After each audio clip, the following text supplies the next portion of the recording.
utama, kita memerangi Syiah atau memerangi Zionis Yahudi laknatullah pada masa sekarang ini? Kita tidak boleh bersama dengan Syiah dalam 5 masalah, kata Syekh Ali Jum'ah. Yang pertama, mereka mewajibkan beriman kepada Imam 12. Sesiapa sahaja yang tidak percaya kepada Imam 12, maka kafirlah dia. Dia kafirkan kita kerana kita ahlu sunnah tak percaya pada Imam 12. 2, mereka berkata selepas Nabi meninggal dunia maka yang layak menggantikannya adalah Ali. Maka sesiapa saja yang merampas kuasa Ali maka kafirlah dia. Atas sebab inilah mereka mengkafirkan Abu Bakar, Umar, Utsman dan sahabat. Mereka kafirkan sahabat kecuali 3. Siapa dia? Miqdad bin Aswad, Abu Dzar Al-Ghifari dan Salman Al-Farisi. Lain daripada itu kafir. Maka perhatikan, bila ada ustaz mengkafirkan sahabat Nabi, ini ciri daripada sifat Syiah. La tusalli khalfa rafidhi, jangan engkau salat di belakang Syiah Rafidah. Datang sahabat Imam Syafi'i bertanya, kata Syafi'i, jangan kau salat bila imamnya Syiah Rafidah, jangan kau salat di belakangnya. Sifhum lana, beri kami ciri sifat dia supaya kami tahu bahawa dia Syiah Rafidah. Man qala inna Aba Bakrin wa Umar laisa bi imamaini fahuwa rafidhi, sesiapa sahaja yang menyebut bahawa Abu Bakar dan Umar tak layak menjadi khalifah kerana merampas Ali, maka dia adalah Syiah Rafidhi. Imam Syafi'i berkata demikian. Yang ketiga, mereka berkata bahawa Al-Quran itu adalah yang dibuat-buat oleh Abu Bakar, Umar dan Uthman, bersekongkol membuat Quran. Mereka buang nama-nama Ali dalam Al-Quran. Sesungguhnya kami punya mushaf namanya Mushaf Fatimah yang sedang dipegang Imam Al-Qaim, tebalnya 3 kali lipat daripada yang ada di tangan kamu, dan nanti Imam Al-Qaim datang. Bila mereka tidak percaya kepada Quran yang sekarang, mengapa mereka tetap memegang Quran yang ada sekarang? Itu pun mereka bahaskan. Sementara Quran yang asli datang, maka bacalah yang palsu ini dulu. 4, mereka mengatakan Allah tak tahu apa yang terjadi di masa akan datang. Itulah namanya akidah bada. Bada ya bedu, bada ya bedu, tidak tahu. Maka muncul nasikh mansuh kerana Allah tak tahu apa yang akan terjadi di masa akan datang. Maka akidah ini batil karena menisbatkan kejahilan kepada Allah Subhanahu wa taala. Yang kelima, mereka bertaqiyah. Taqiyah, bila banyak ahlu sunnah kita tanya, awak ahlu sunnah ke Syiah? Dia akan berkata, aku ahlu sunnah. Bila banyak orang bermazhab Syafi'i, dia akan berkata, aku mazhab Syafi'i. Tapi sebenarnya batin di dalamnya adalah Syiah. Maka ini taqiyah. Maka mereka mengkafirkan kita. Mana yang lebih berbahaya, Yahudi kah atau Syiah? Pahami sendiri. Yahudi jelas dia Yahudi, tapi ini dalam zahirnya memusuhi, mengkafirkan, dan batinnya mengkafirkan, tapi zahirnya menampakkan diri sebagai muslim, padahal dalam hatinya halal darah kita, dia benci kita. Jangankan kita, Abu Bakar dan Umar pun dia bacakan selepas solat subuh doa laknat sonamai Quraisy. Allahumma al'an sonamai Quraisy wa taghutaihima wa jibtaihima. Laknatlah 2 berhala Quraisy, Abu Bakar dan Umar. Dalam kitab mereka katakan Abu Bakar laknatullah alaih. Kalau Abu Bakar laknatullah alaih, apalagi Abdul Somad. Jelas, Sunni itu siapa yang mengikuti sunnah Nabi? Syiah, orang-orang yang menolak sunnah Nabi SAW. Orang Syiah tidak mengikuti sunnah Nabi SAW. Mana ada orang Syiah mengikuti sunnah Nabi? Syiah artinya pengikut Ali, gitu kan? Saya sangat yakin secara pribadi, teman-teman kita semoga Allah berikan hidayah yang Syiah di Indonesia tidak faham Syiah itu apa. Kebanyakan mereka tidak tahu itu Syiah. Kalau mereka tahu Syiah, mereka ke Iran dan mereka pelajari benar-benar, itu mereka tidak mau jadi orang Syiah. Saya punya teman-teman, waktu saya di Jakarta ini ada orang-orang asli dari sana. Ya, orang-orang Arab dari Irak dan dari Iran asli dari sana, dan mereka memang Syiah dasarnya, pernah duduk sama saya bersama-sama. Jadi mereka itu heran dengan Syiah yang di Indonesia. Bahasa mereka itu, ini Syiah di Indonesia, ini Syiah dari mana, dia bilang. Kalau yang kami tahunya memang Ali itu Nabi, bahasanya begitu sampai terang-terangan. Yang kami tahu itu Ali itu Nabi. Mereka berkeyakinan kalau Syiah yang sebenarnya itu adalah mereka berkeyakinan kalau guntur, kalau petir, kalau apa itu tuh cambuknya Ali, suaranya Ali lagi marah. Memang begitu. Dan hampir semua Syiah sepakat Al-Quran itu, kalau saya katakan semuanya sepakat, Quran kita ini kurang. Ya? Dan mereka punya lafaz-lafaz ayat-ayat Al-Quran yang dimasukkan namanya Ali di situ. Yang tidak pernah ada dalam Al-Quran, tidak pernah turun.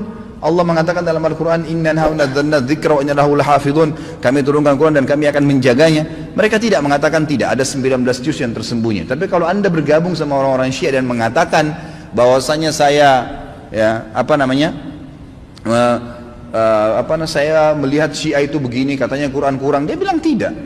Umumnya karena mereka masih menggunakan sistem taqiyah.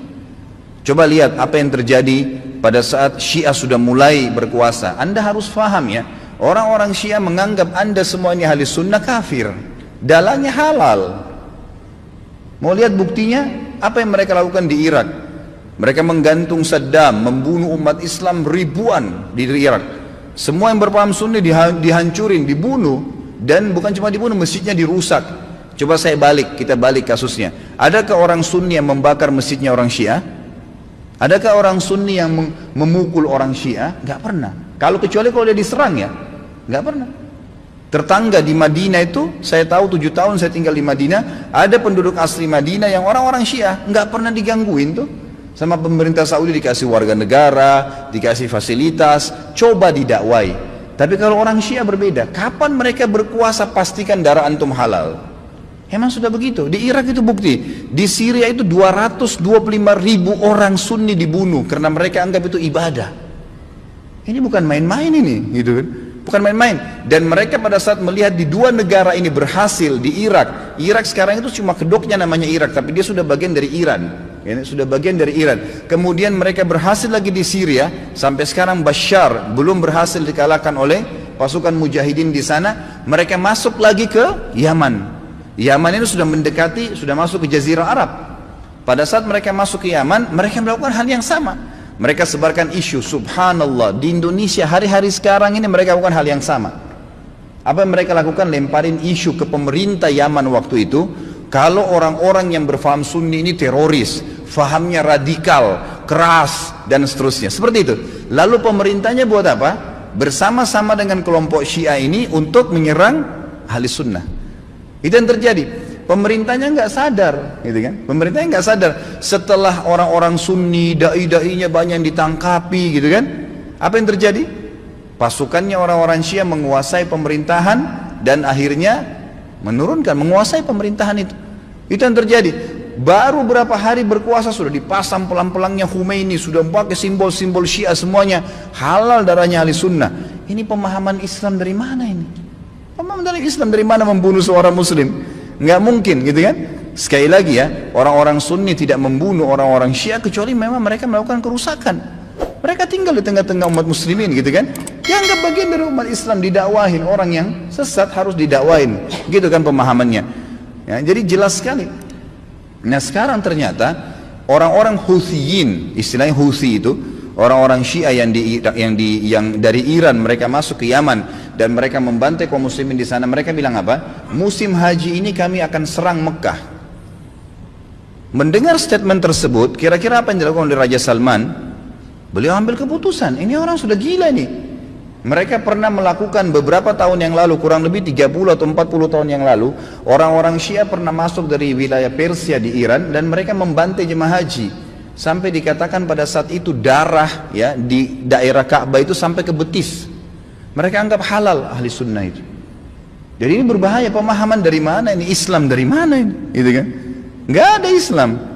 Mungkin ini bukan masalah fikih. Banyak orang jahil nggak paham. Oh ini cuma karena masalah fikih. Sama dengan khilaf antara Syafi'i dengan Imam Ahmad. Siapa yang bilang ini masalah akidah? Coba anda angkat Al-Quran anda dan anda bilang percaya nggak ini? Syekh Singkiti rahimahullah pernah beliau mengangkat, diajak debat sama satu syekhnya orang-orang Syiah dari Iran di musim haji. Dia bilang, ayo kita berdebat, cari mana yang benar. Kata Syekh Singkiti, boleh, tapi diangkat Al-Quran di Masjid Nabawi. Ini di depan para murid-muridnya.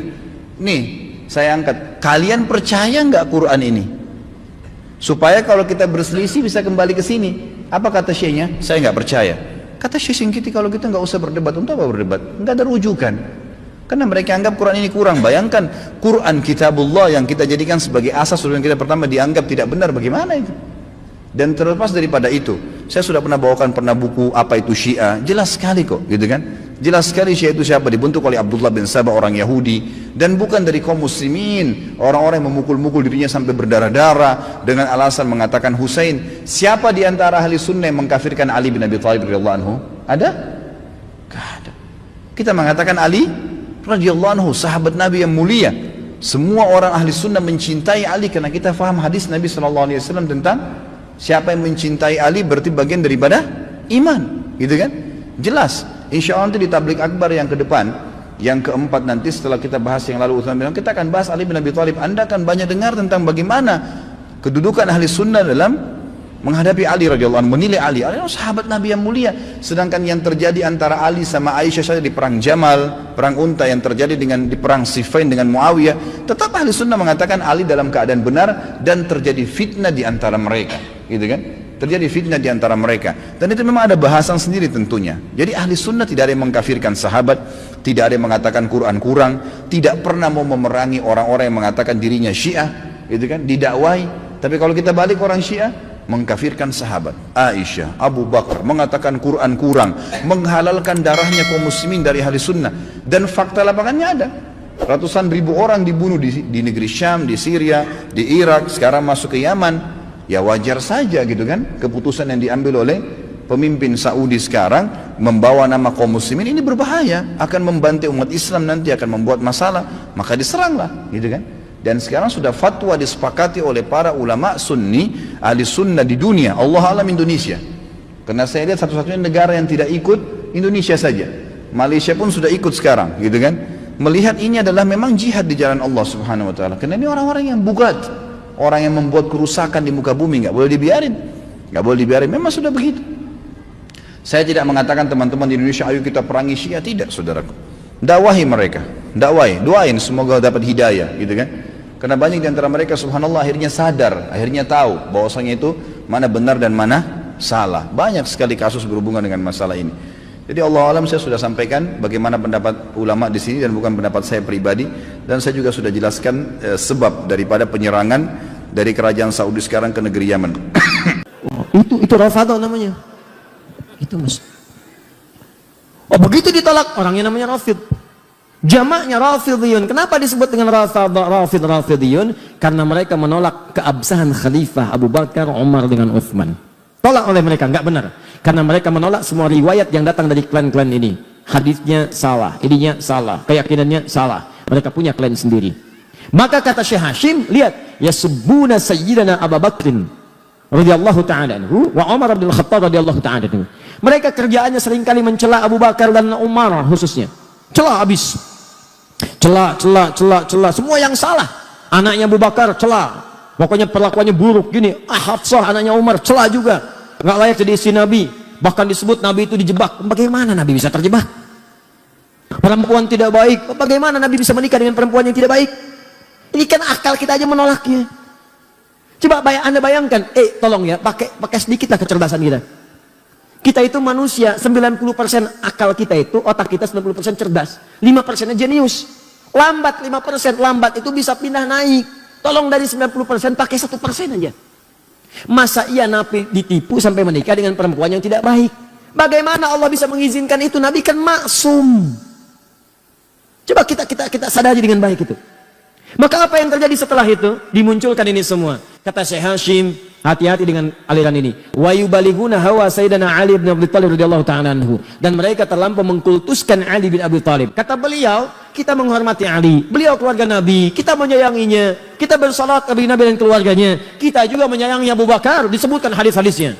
Menyayangi Umar, disebutkan hadisnya. Hadis tentang berprasangka baik pada sahabat, hadis berbuat baik pada sahabat. Bahkan beliau menukil hadis halaman 11 di pertengahan. Apa yang beliau katakan? Lihat, Kata Nabi, mengutip kata-kata Nabi. Kalau Rasulullah SAW akan bersabda, apa yang beliau sampaikan? Akan datang pada satu masa bagi kalian, akan datang di satu masa bagi kalian sekelompok orang yang mereka senang mencela sahabat-sahabat saya. Tadi selesai. Jika anda menemui mereka, lihat ini, fala tusalli bihim wala tusalli ma'ahum. Jangan sholat dengan mereka, jangan disolatkan oleh mereka. Maksudnya mereka jadi imam, kalian makmum. Jangan berjamaah dengan mereka. Fala tunakiuhum, jangan besanan dengan mereka. Awas tuh, keras sekali kalimatnya, keras. Bahkan nanti ada nada-nada ancaman. Itu hadis Nabi disebutkan. Maksud beliau menampilkan ini ada perbuatan yang salah. Beliau bukan memaksudkan mencela orangnya. Nabi bukan memaksudkan memburuk-burukkan orang, bukan. Maksudnya waspada, ini aliran sangat bahaya. Bisa memecah belah, bisa ribut nantinya. Maka cara kita adalah balas dengan cara-cara terbaik dengan menerangkan ini loh maksudnya awalnya begini. Paham ya? Nah, maka kalaupun ada di sekitaran kita yang seperti itu, pertama kita berdoa kepada Allah semoga mendapatkan hidayah untuk jadi baik dalam kehidupan. Yang kedua, kitanya pun belajar, baca lagi, baca sejarah, sehingga ketika nanti diskusi kita punya argumentasi, terangkan. Kalau sudah kita terangkan gak mau juga, itu pilihan masing-masing. Jelas ya? Dan itu dijamin oleh negara, pasal 29 ayat 2. Negara terjamin kemerdekaan tiap-tiap penduduk untuk memeluk agamanya masing-masing dan beribadah menurut agama dan kepercayaannya itu. Jelas ya? Nah, maka ini tantangan dakwah yang kedua selain tadi Khawarij. Kenapa saya sampaikan ini teman-teman? Karena ini kekinian bertransformasi dan banyak bertebaran di sekitaran kita sekarang. Saya tanya, ada paham-paham yang gampang mencap kafir yang lain? Ada, bahkan sekarang lebih dahsyat. Kalau dulu mikir-mikir dulu, bunuh, itu mikir dulu. Sekarang begitu mudahnya. Tebar bom, tebar ini, tembak, eksekusi dan sebagainya. Dan yang paling berbahaya, gerakannya masif lewat media sosial sekarang. Tahukah Anda? Saya beberapa pekan ke belakang ini sedang menyelesaikan kasus-kasus ini, masuknya ke pesantren, anak-anak pesantren. Bahkan sempat saya duduk satu ruangan, kumpul anak pesantren. Pertanyaannya udah ada list mereka, hampir semua sama begitu. Ya, ini disebutkan, ini zalim, ini zalim, ini zalim. Berlaku hukum mati, berlaku, ya Allah. Saya lihat pelan-pelan, dari mana tahunya? Dari Quran sini, Quran surat berapa? Ayat berapa? Nah, ayat sebelum itu apa? Ayat setelah itu apa? Riwayat dari siapa? Saya tuliskan. Kamu ini hafal Quran juga tidak, bacakan nggak mampu, bisa menyimpulkan hukum, tahu dari mana?